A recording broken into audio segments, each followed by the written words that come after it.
morning, boys and girls.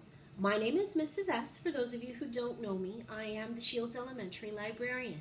This morning, we are going to read The Littlest Dragon, written by Susan Quinn, illustrated by Agjatkowski, and published by Quartrell Publishing.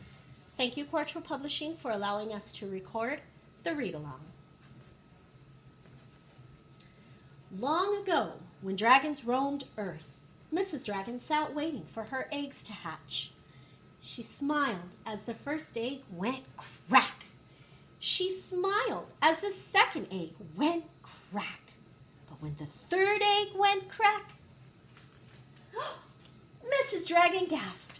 Out popped the littlest dragon she had ever seen. "Mama," said the littlest dragon. "Aren't you sweet?" Mrs. Dragon said. "Dragons aren't sweet," snorted Mr. Dragon. "They're big and strong." But the littlest dragon didn't grow big and strong. His legs were too short to run fast. He was last in the flying races because his wings were too small. Even worse, he could not breathe fire however hard he tried. "Who ever heard of a dragon who can't breathe fire?" laughed the other dragons. Each day, the littlest dragon grew more sad and lonely. "I'm such a crummy dragon," he sobbed. Littlebird fluttered down from her tree. "I will help you find a way to breathe fire," she said. "How can you help?" sniffed the littlest dragon. "You're not a dragon." "I can be your friend," Littlebird replied. Then winter came.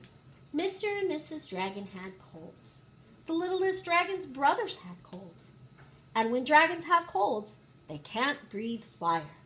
And without their fire, dragons can't keep warm. "I will find someone to light our fire," said the littlest dragon. And off he went. The littlest dragon ran to every house in the valley. But every dragon in the valley had a cold, and every fire had gone out. All the dragons were freezing. "Please help us," they croaked. "If only I could breathe fire," cried the littlest dragon. Suddenly, Littlebird had an idea. She plucked a feather from her wing and tickled the end of the littlest dragon's nose. The littlest dragon's nose began to itch. The littlest dragon's nose began to twitch. It itched and twitched, and then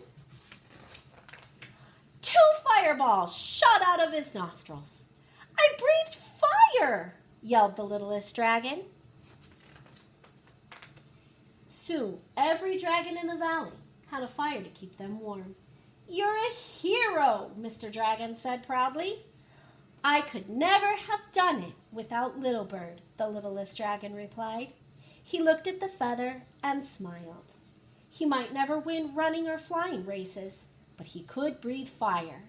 And with Littlebird as his friend, he would never be lonely again. The end.